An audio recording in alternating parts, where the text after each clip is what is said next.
안녕하세요. 안녕하세요. 이번 시간에는 두근두근 내 인생 두 번째 파일이죠. 그래서 첫 번째 파일에서 시나리오의 특징에 대해서 설명했고요. S샵 16에서 아름이의 성격, 미라의 성격, 병원 앞 골목에서 이들이 대화를 나누는 장면 봤습니다. 이번에는 S샵 17부터 가도록 하겠습니다. S샵 17은 아름이가 아파하는데 이 병으로 인해서 아파하는데 그것을 내색하지 않고 부모가 걱정할까봐 그런 아름이의 성품에 대해서 보여주는 단락 하나랑 아름이가 어느 날 서아에게 메일로 편지를 한 통 받고 설레는 장면이 나왔어요. 그래서 이 S샵 17에서는 편지의 기능이 가장 중요한 단락이라고 볼 수 있겠습니다. 그럼 가볼게요. 아름이의 방 낮부터 해질녘이다.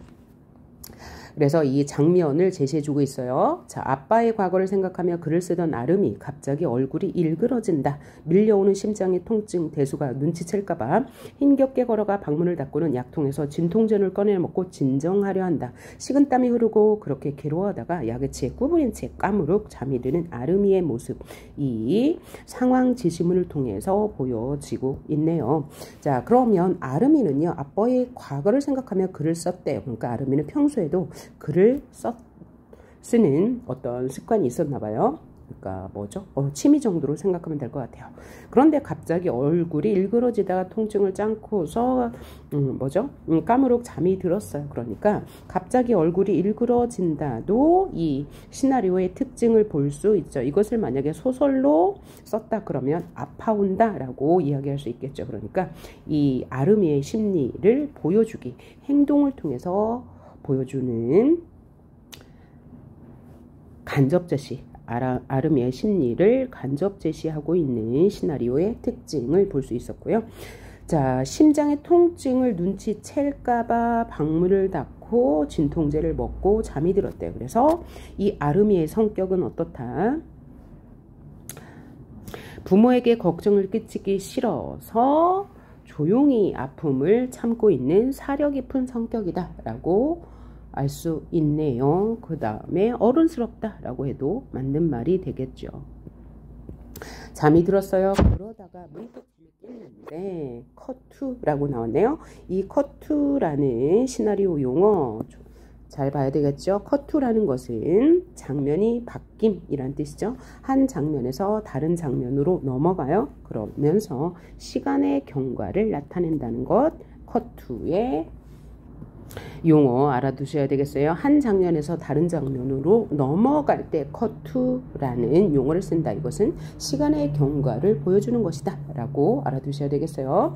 바닥에 엎드린 채 잠든 아름이의 주름진 손가락이 보인다. 주름진 손가락을 클로즈업 해야 되겠네요. 어느새 불그스레한 희미해진 햇살이 작은 창으로 길게 스며든다. 희미해진 햇살, 불그스러운, 그러니까 시간적 배경은 저녁이네 라는 것 알 수 있고요. 그때 띵 하는 전자수신을 알리는 소리, 띵 하는 소리가 효과음으로 나와야 되겠네요. 이라고 하죠. 이펙트, 효과음이 나오고요. 자, 전자우편이 왔습니다. 그래서 잠에서 깹니다. 접속해보면 편지함에 편지 한 통이 와 있다. 보내는 사람은 이서하. 이서하, 제목은 아름에게 라고 되어 있어요. 아름이 고개를 갸웃거리며 편지를 열어보면 편지 내용이 화면에 꽉 채워진다 라고 해서 이 편지 내용도 클로즈업 돼야 되겠어요. 이 부분은 지금 상황 지시문에 해당하는 거죠. 상황 지시문 장면 17에 대한 상황이었습니다. 그래서 아픔을 참고 깜빡 잠이 들었다가 띵동 하는 메일 알림 소리에 지금 잠에서 깨었습니다. 그럼 이 부분은 뭐겠어요? 안녕, 나는 이서라고의 16살 편지 내용이네요. 편지 내용 먼저 보고 여기서 살펴봐야 할 중심 포인트 한번 이야기해 보도록 할게요. 안녕, 나는 이서라고의 16살 너랑 나랑 같은 나이야. 나이가 같아요. 네 전자우편 주소는 방송국을 통해 겨우 받아냈어. 왜냐하면 이 아이의 부모가 방송에 출연해서 아름이의 사연을 소개한 적이 있기 때문에 방송국을 통해서 연락처를 알아낼 수 있었겠죠. 아마 나도 아픈 아이라는 걸 알려준 것 같아. 그러면 서하와 아름이의 공통점, 첫째 나이가 같고 두 번째 병을 앓고 있다는 거죠. 방송을 본 후 너와 친구가 될 수 있을 것 같다는 생각이 들었어. 물론 아름이 너만큼은 아니겠지만 1분이 영원처럼 느껴지는 시간, 이런 건 뭐야? 질병으로 인해 고통스런 시간을 이렇게 비유적으로 표현했네요. 나도 조금은 알고 있거든. 행운을 빌어 라고 편지를 보냈어요. 그러니까 얘는 시나리오이니까 편지를 화면에 보여주면서 서하의 목소리로 이렇게 그 목소리만 나오겠죠. 그러면 이 목소리만 나오는 것도 역시 효과음이라고 할 수 있겠네요. 그러면서 아름이가 이서화, 처음 보는 이름이죠. 두근두근 갑자기 가슴이 뛰고 목이 바짝바짝 타면서 온몸에 열기가 느껴지는 아름이라고 했습니다. 이 단락이 꼭 시험에 나올 거예요. 소설과 비교해서. 자, 일단 내용을 보면, 자, 이서화라는 이름을 처음 봤는데, 이서화라는 아이는 자신과 아름이와 공통점이 있어요. 나이가 같고 아픈 아이라는 것, 그리고 이서하라는 이름을 통해서 이 아이가 여자네 라는 것도 알 수 있죠. 그러면서 두근두근 갑자기 가슴이 뛰고 상황 지시문이죠. 목이 바짝바짝 타면서 온몸에 열기가 느껴졌다. 왜 이런 반응이 나왔어요? 이 아이가 여자이고 자신과 나이가 같고 같이 아픈 처지, 동병상련의 처지죠. 동병상련이라는 말 쓸 수 있겠네요. 그래서 온몸에 열기가 느껴지는 이유는 이 이성에 대한 호기심 때문에. 그래서 제목에 나오는 두근두근이 바로 이 두근두근이에요. 이성에 대한 설렘과 호기심, 또 동질감, 이런 복합적인 감정 때문에 지금 설레고 있습니다. 그래서 목이 바짝바짝 탄다. 호기심 때문에 혹은 설렘 때문에 가슴이 뛴다. 설렘 때문에 온몸에 열기가 느껴진다. 또 설렘 때문에 호기심 때문에 이들은 공통점이 있잖아요. 그죠? 그런 것들 때문에 이렇게 복잡하고 설레는 감정을 느끼고 있다라고 생각하면 되고요. 자, 서하의 편지를 받고 이렇게 두근두근 호기심이 생기고 설렘을 느끼고 있죠. 따라서 이 편지 한 통의 기능이 중요하네요. 편지 한 통은 일상적 생활에 변화를 주는 계기가 될 것이고, 또 새로운 사건 전개에 대한 암시 또는 계기가 될 것이고요. 또 독자에게 흥미를 유발하는 계기가 될 것입니다. 이것이 바로 편지의 기능이에요. 그래서 S샵 10몇 번이었죠? 17번은 아름이의 어른스러움과 편지 한 통을 받음으로써 느끼는 서하의 설렘에 대해서 이야기했습니다. 그러면 다음 씬으로 넘어갑니다. 다음 씬은 S샵 18번이네요. 이 S샵 18번은 자, 장소는 아름이의 방에서 집 앞 골목길이래요. 그래서 장소를 바꾸어 가면서 서하의 편지를 받고 난 후에 아름이의 설레는 기분을 표현하는 부분이에요. 자, 그러니까 받고 난 후에 계속 아름이의 말이 환청으로 들리고 있어요. 그러니까 결국은 아름이의 설렘을 장소와 분위기를 바꾸어서 표현하고 있는 부분이죠. 한번 볼까요? 서하의 소리가 들려요. 이것은 귀여운 말투로 안녕, 나는 이서하라고 해. 너랑 같은 나이야. 이건 뭐죠? 편지의 내용이에요. 편지의 내용이 환청을 통해서 들리니까 여기 소리니까 뭐야? 청각적 이미지가 있는 거죠. 소리로 지금 환청으로, 상상으로 듣고 있는 거예요. 너랑 같은 나이야. 이렇게 말했죠. 앞에서 읽었던 편지 내용을 환청으로 듣고 있어요. 그래서 청각, 소리는 들리는 거예요. 그러니까 이렇게 소리가 환청이 들릴 정도로 온 신경이 서하에게 쏠리고 있습니다. 환청으로 아름이의 귓가에 자꾸만 반복되는 서하의 목소리. 그래서 귀여운 말투였어요. 처음에는 아름이가 책상 앞에 앉아있지만 집중이 되질 않는다. 그렇게 날이 바뀌어도 떠나질 않는 환청. 그러니까 날이 바뀌었어요. 시간의 경과가 있는 거죠. 그래서 컷 투. 처음에는 책상 앞에서, 그 다음에 다음 장면은요, 하루가 지났어요. 침대로 바뀌었습니다. 침대에 누워있는 아름이 밤이 되어도 귓가에 떠나질 않는 서하의 목소리. 시간의 경과 계속 나오죠. 서하가 또 이번에는 다음 날에는 농염한 말투로 말해요. 여기서 농염한 말투는 뭐냐면 아름답게 무르익은 말투라고 생각하시면 돼요. 나는 이서하라고 해. 너랑 같은 나이야. 똑같은 대사를 다른 톤으로, 다른 분위기로 계속 환청으로 듣고 있는 거죠. 자, 그래서 아름이는 침대에서 벌떡 일어났는데 눈 밑에 눈그늘이 내려와 좀처럼 잠이 올 것 같지 않다. 여기서 눈 밑에 눈 그늘은 다크서클 있죠. 그렇게 잠을 이루지 못하고 있어요. 하루가 넘는 시간 동안. 다크서클이 쫙 내려왔어요. 잠을 자지 못해 이 편지 받은 이후로 너무나 설레기 때문에, 그래서 좀처럼 잠이 올 것 같지 않다 라고 하면서 또 컷투. 시간이 지났다는 얘기죠. 집 앞 골목길에 아름이 장소 이동했어요. 맨 처음에 책상 앞에서 침대에서 골목길로 시간도 경과했어요. 지금 거의 이틀이 지난 상태죠. 집 앞 골목길에 아름이 계속해서 귓가에 맴도는 그 소리. 이번에는 나는 이서혜라고 해? 너랑 같은 나이야를 청순한 말투로 환청으로 듣고 있습니다. 그래서 이 부분은요. 아름이가 서의 편지를 받은 후에 계속해서 아름이에 대한 환청을 듣고 있어요. 이것은 바로 서아에 대한 아름이의 관심과 호기심을 보여주는 건데, 서아의 인사말이 장소와 분위기를 바꾸어 계속 들리고 있어요. 장소 맨 처음에 책상에서, 그 다음에 침대로, 그 다음에 골목길에서 장소를 바꾸죠. 또 분위기도 바꿔요. 처음에는 귀여운 말투, 그 다음에는 농염한 말투, 그 다음에는 청순한 말투. 그러니까 이 말투가 바뀌니까 무슨 표현? 언어적 표현 중에서도 준언어적 표현이죠. 말투가 바뀌었으니까요. 그래서 다양한 준언어적 표현을 통해 아름이는 서아에 대한 관심을 보이고 있다, 혹은 환청을 듣고 있다라는 선지가 나오면 맞는 말이 되겠죠. 그런데 여기서 중요한 건 뭐예요? 심리 변화가 있습니까? 없습니까? 아름이의 심리 변화는 없어요. 아름이의 심리는 계속 뭐예요? 서아에 대한 관심과 호기심으로 일관되게 나오고 있습니다. 그 다음 단락, 증관 1부분 줄거리. 이 줄거리는요, 이 교과서를 만든 편집자가 쓴 거예요. 그래서 해설이 아니라는 것 알아두시고, 어떤 일이 있었는지 지금 보여주고 있어요. 병세가 악화돼요. 악화됐다는 것은 뭐예요? 병이 더 심해졌다. 약화가 아닙니다. 약화가 아니라는 거예요. 악화되었어요. 더 심화되어서 병원에 입원하게 된 아름이는 서아와 전자우편을 주고받으면서 점점 가까워졌어요. 시간이 계속 흐르고 있어요. 계속 메일을 주고받았나 봐요.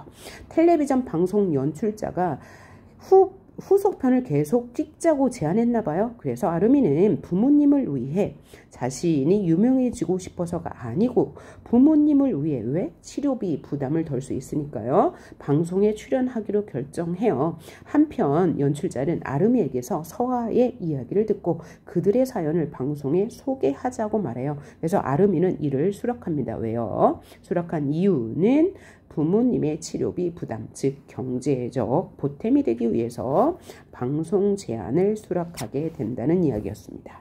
여기까지가 S샵 18이었죠. 그 다음에 방송국에서 이 아름이의 이야기를 소개하자고 한 이유는 뭐겠어? 비슷한 처지의 또래 친구 이야기 네가 같이 출연하는 게 어떻겠냐라고 제의했겠죠. 그런데요, 사실은 그 서아가 실제 서아가 아니었기 때문에 방송 출연했을까요? 못했겠죠. 예. 그 다음 장면 바뀌었습니다. S샵 45 볼까요? S샵 45 병원 옥상 정원 5래요. 서아에게 편지를 쓰고 있는 아름이 유난히 더 망설이는 모습이다. 왜 망설일까요? 아름이의 목소리와 함께 화면 쪽으로 편지 내용이 나타난다. 아름의 소리가 들려요. 편지 내용은 소리로 들려요. 팩트. 이펙트라고 하죠. 효과음.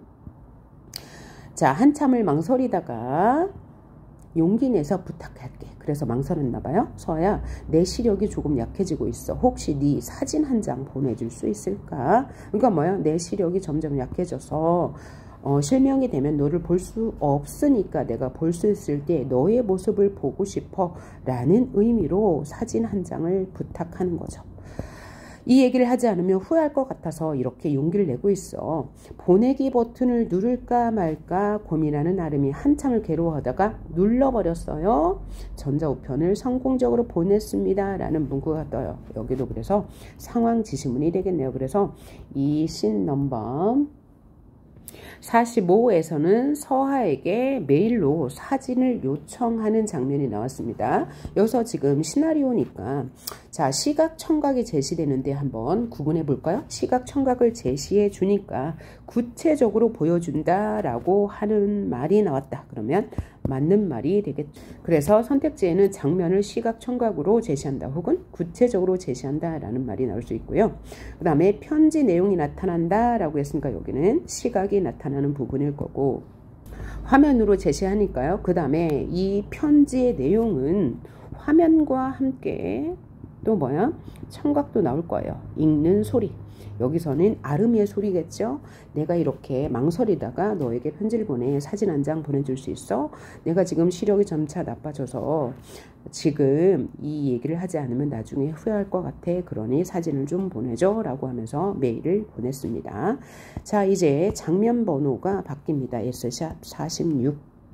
S샵 46에서는 아름의 병세가 악화된다는 것을 주치의와 미라, 엄마의 대화를 통해서 보여준과 동시에 같은 시간대에 아름이가 병원 앞 복도에 앉아있는 장면을 인서트를 통해서 보여줘요. 그러니까 끼워 넣는 장면이 있겠죠. 그것을 뭐라 그래? 우리는 시나리오 용어로 인서트, 장면과 장면 사이에 다른 장면을 끼워 넣는 것.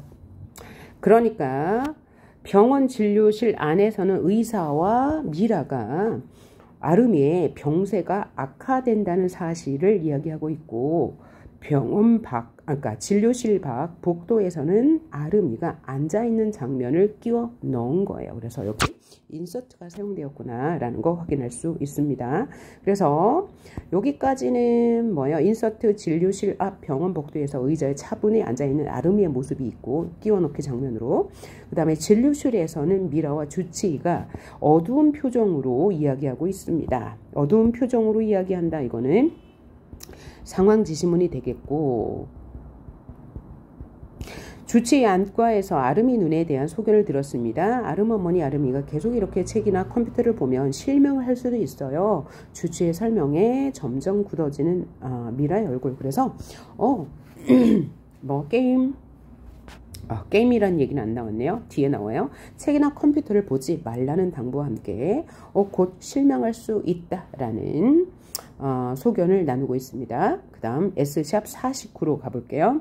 S샵 49는 아름에게서 답장을 받아요. 그래서 사진을 받았는데 그것은 얼굴 사진이 아닌 손사진이었어요. 그래서 손사진을 보고 어떻게 생각해요? 자신의 아픈 모습을 보여주고 싶지 않아서 손사진을 보냈구나 라고 생각하면서 그 사진 위에 자신의 손을 포개면서 교감하는 장면이 나옵니다. 자, 그러면 봅시다. 혼자 잠들지 못하고 기력 없는 모습으로 이리저리 뒤척이는 아름이. 왜 뒤척여요? 답장을 기다려야죠. 메일이 언제 올까? 사진을 보내줄까? 라는 생각에 잠 못 들고 있어요. 전전반측하고 있죠. 자, 간이 침대에는 미라가 잠들었어요. 여긴 지금 병실입니다. 입원했어요. 병세가 점차 악화되어서. 아름이가 결국 일어나 앉아 베개 밑에서 타블렛 PC를 꺼냈는데 왜요? 메일이 왔을까? 답장이 그죠? 여전히 전자우편함에 새 편지는 영통. 그 모습이 반복된다. 여기도 상황 지시문이죠. 그 다음에 컷2가 나왔어요. 장면이 바뀌었다는 거예요. 그러니까 시간이 경과했다는 거죠. 습관처럼 전자우편함에 새로 고침을 딸깍하고 있어요. 왜? 새로 온 편지가 없을까? 라는 기대 때문에 계속 습관적으로 새로 고침을 누르고 있는 거죠. 드디어 전자우편 수신을 알리는 소리. 그죠? 이게 효과음이 있어야 되겠죠. 띵동. 아름이 벌떡 일어난다. 서하의 편지다. 떨리는 손으로 편지를 읽어본다. 서하의 소리가 들리니까 이 소리는 외부에서 효과음으로 편지를 읽어주는 소리도 있을 거고, 청각도 있고요. 편지를 화면에 보여주겠죠. 그러니까 시각도 있을 거예요. 그래서 시각과 청각을 사용해서 서하의 편지를 보여주고 있으니까 구체적으로 또 시각, 청각을 통해서 화면에는 편지가 보이고요. 또 서하의 소리로 편지를 읽는 소리까지 들리니까 구체적, 감각적으로 서하의 편지를 보여준다라고 해도 되고요. 그 다음에 소설보다 더 구체적이다라는 선지가 나올 수 있습니다. 이것도 맞는 말이 되겠어요. 그럼 편지의 내용을 한번 볼까요? 답장이 늦어서 미안해. 사실 많이 고민했어. 사진. 하지만 나만 네 얼굴을 보는 건 불공평하잖아. 왜냐하면 방송으로 서하는 나갔기 때문에, 아니야, 누구죠? 아름이의 얼굴이나 뭐 사연은 나갔기 때문에 서아는 이미 아름이 얼굴 알고 있어요. 그리고 난 내 부모님 얼굴까지 알고 있잖아. 방송에 나갔으니까요. 마음에 들지 않을지 모르지만 사진 한 장을 보내. 왜냐하면 첨부된 사진을 딸깍하고 보니까 사진을 화면 가득 키워서 본다. 이거 클로즈업 되겠죠. 성스러움이 느껴지는 소녀의 손, 그러니까 얼굴이 아니고 손이었어요. 그래서 마음에 들지 않을지도 몰라 라고 이야기한 거죠. 그리고 그 아래로 소녀의 그림자와 운동화의 끄트머리가 보인다. 그러니까 그 사진은 얼굴이 아닌 손과 운동화라는 소녀임을 알려주는 약간의 표시 정도가 있었습니다. 소녀의 손과 그림자가 섞인 그 이미지 사진에서 차마 아픈 모습을 보여주고 싶지 않은 사춘기 소녀의 마음을 누가 느낀 거예요? 아름이가. 그러니까 이것은 아름이의 생각이죠. 그러니까 이것은 아름이의 착각인 거예요. 사실은 뭐예요? 뒤에 나오지만 이 서아는 작가 지망생으로 이제 그냥 글을 보낸 거예요. 메일을 보낸 거예요.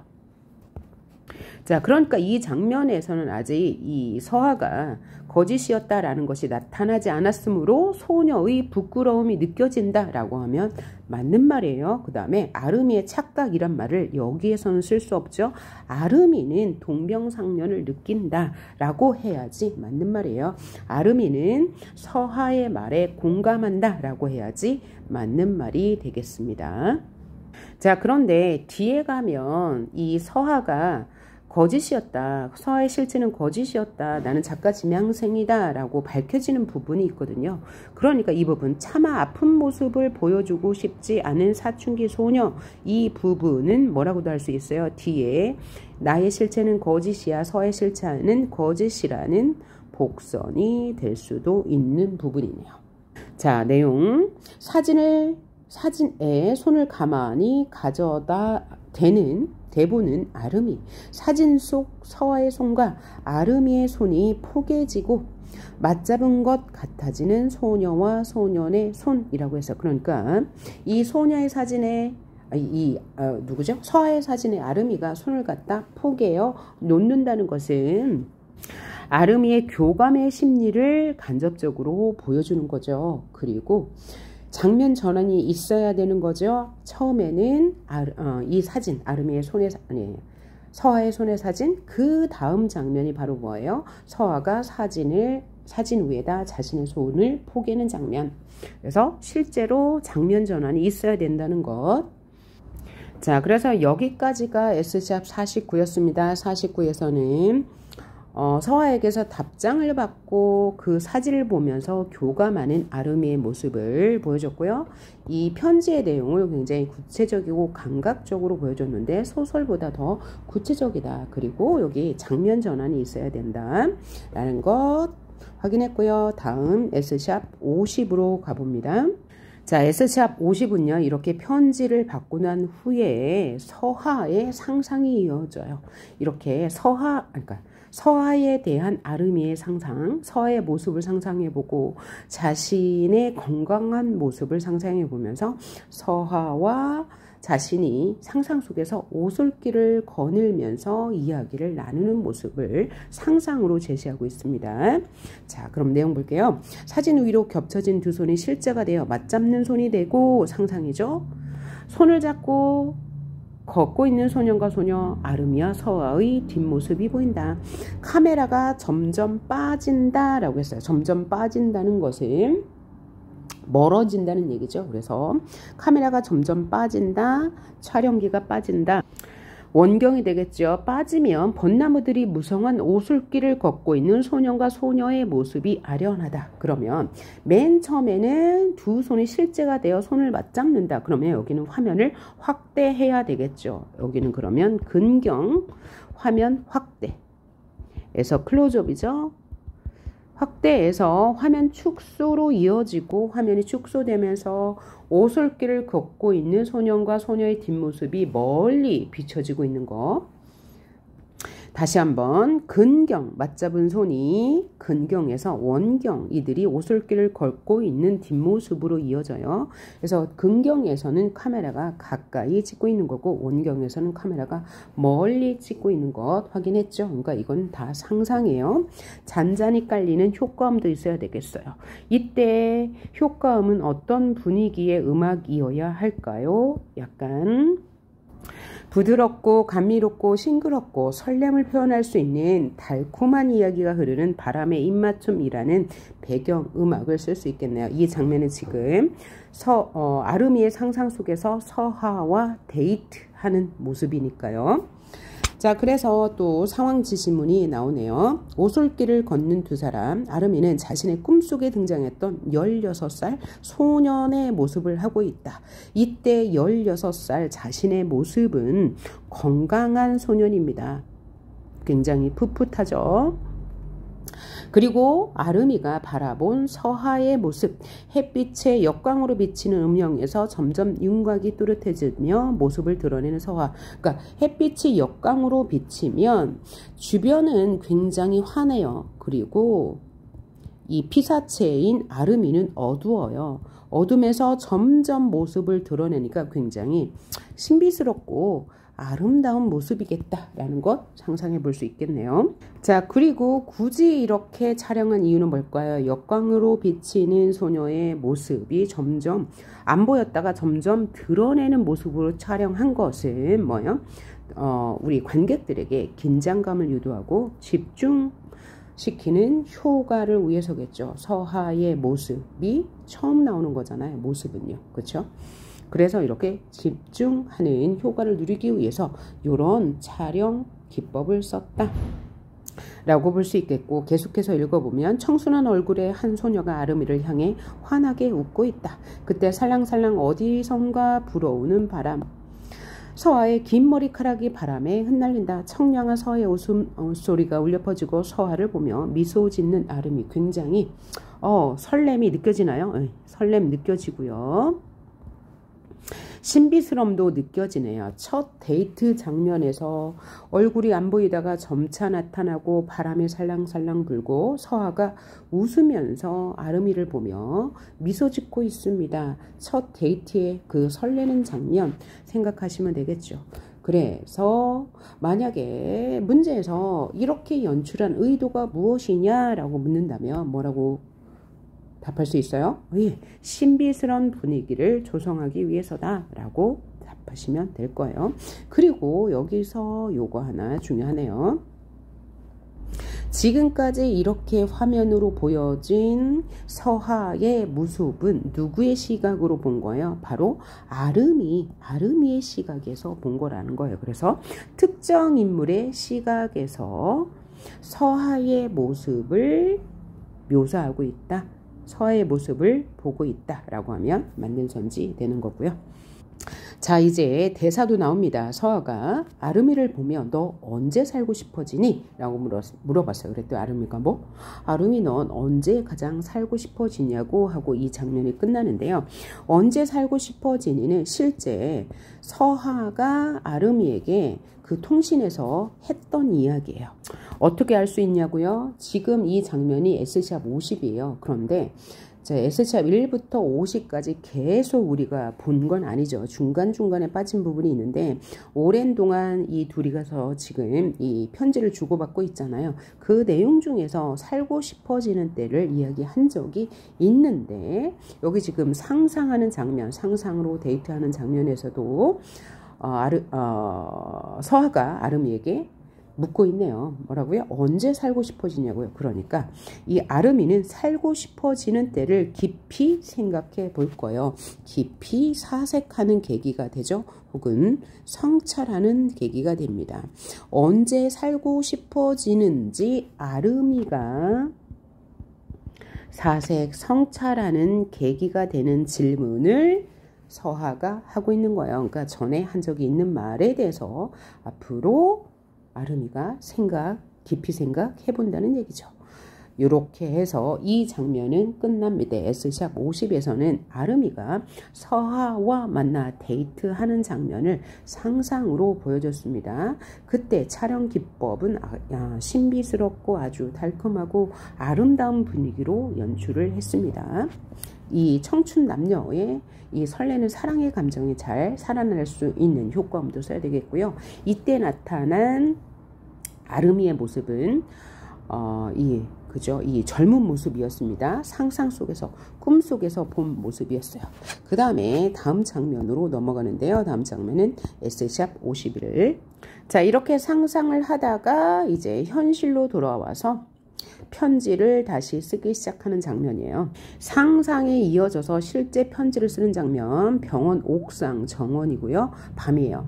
벤치에 앉은 아름이 태블릿 PC를 보고 있는데 편지 끝에 아름이 넌 언제 살고 싶어지니? 라는 문구를 봤어요. 그래서 미동도 하지 않고 움직이지 않고 문장의 의미를 생각한다, 사색한다, 성찰한다, 답장 버튼을 누르고 편지를 쓰기 시작한다. 그러니까 여기는 화면에 비치고 있는 장면이죠. 앞 장면과 연결되고 있는 부분이었고요. 넌 언제 살고 싶어지니? 라는 게 화면에 비치죠. 그러니까 이 앞전의 장면 S샵 50은 상상임을 알 수 있어요. 그래서 상상임을 알 수 있는 근거는 바로 요 문장 때문이다 라고 답하시면 될 것 같아요. 그러면서 아름이가 이런 말을 하네요. 소리로 들려요. 살고 싶어지는 때 라고 하고 이 장면이 끝나고 다음 장면 S샵 52로 넘어가는데 S샵 52가 가장 중요한 주제를 내포하고 있는 장면이에요. 살고 싶어지는 때를 이야기했어요. 그래서 이 소설의 주제가 뭐예요? 인생의 아름다움이잖아요. 그러니까 이 아름이는 인생의 아름다움을 가장 평범한 일생을 사는 것, 삶을 사는 것, 일상을 사는 것이에요. 그런데 조루증으로 인해서 죽음을 앞두고 있어서 이런 평범한 일상이 가장 소중한 것이다 라는 것을 보여주거든요. 그럼 여기서부터는 다음 파일에서 보도록 하겠습니다. 지금까지 두근두근 내 인생 두 번째 파일이었고요. 다음 세 번째 파일에서 보도록 할게요. 수고하셨습니다.